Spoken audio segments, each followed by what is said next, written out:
नमस्कार दोस्तों, मैं अनुपम राय पुनः आपका एक बार स्वागत करती हूँ।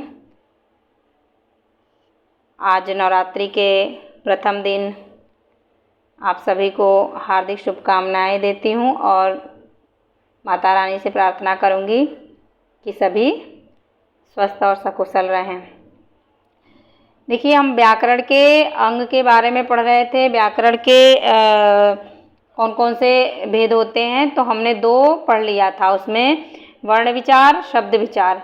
अब जो है आज हम वाक्य विचार पर थोड़ा सा प्रकाश डालेंगे कि वाक्य क्या होता है।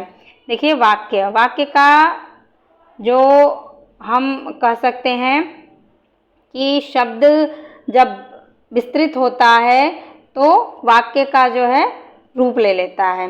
तो वाक्य की परिभाषा क्या होती है कि शब्दों का वह सार्थक समूह जिसका निश्चित अर्थ स्पष्ट हो वाक्य कहलाता है। जैसे वर्ण के सार्थक समूह से शब्दों का निर्माण होता है, ठीक उसी तरह से शब्दों के सार्थक समूह और व्यवस्थित ढंग से रखे हुए, क्रमबद्ध तरीके से रखे हुए समूह को जो है हम वाक्य कहते हैं। जैसे मछली जल में रहती है, ये शब्द समूह एक क्रमबद्ध तरीके से रखे हुए हैं, तभी हमको पता है कि मछली कहाँ रहती है।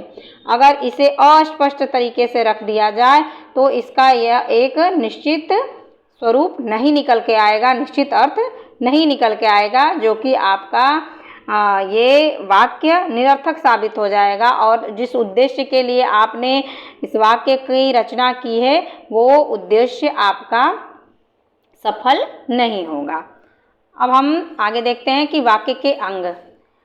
हर चीज़, कोई भी व्यवस्था बनाई जाती है तो उसके कुछ न कुछ अवयव होते हैं जिनके सम्मिश्रण से वो पूर्ण अपना स्वरूप धारण करता है। इसीलिए वाक्य के भी कुछ अंग होते हैं जिनके समावेश के बिना वाक्य जो है हमारा अधूरा माना जाता है।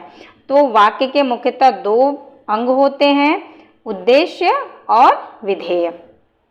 उद्देश्य विधेय क्या होता है, इसको जानेंगे। देखिए, उद्देश्य वह होता है जो कर्ता या किसी के विषय में जो है बता रहा होता है। मतलब जो कर्ता होता है वो चाहे सर्वनाम हो या संज्ञा हो, वो उद्देश्य के अंतर्गत आता है। मतलब कर्ता के विषय में बात हो रही है, कर्ता के कार्य को बताया जा रहा है। कर्ता जिस कार्य को कर रहा है वो कर्ता उद्देश्य कहलाता है और विधेय जो कार्य कर रहा है, जिसको जो उसके बारे में जो बात बताई जा रही है वो उसका विधेय होगा।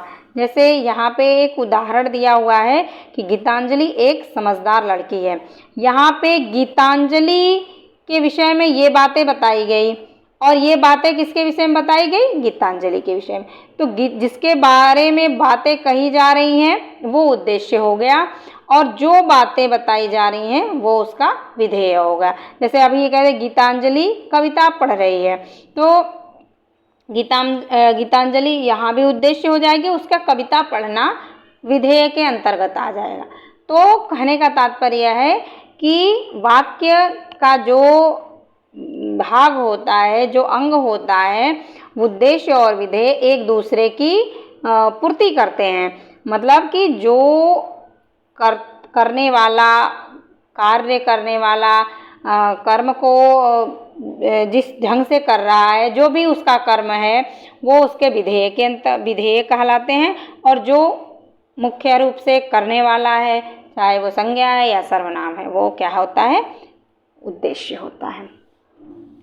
विधेय उद्देश्य के बाद हम देखेंगे कि वाक्य के भेद।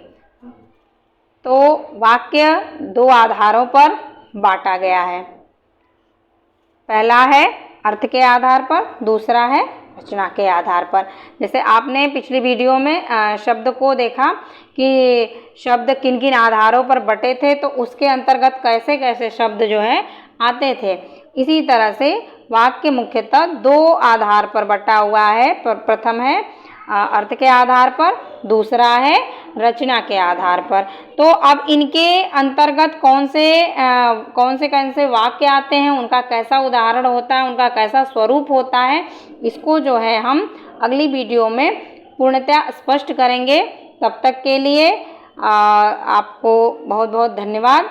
और वीडियो अच्छी लगे तो प्लीज़ लाइक, सब्सक्राइब और शेयर कीजिएगा तथा कमेंट बॉक्स में ज़रूर लिखिएगा कि इसके बाद आपको किस तरह की वीडियो चाहिए।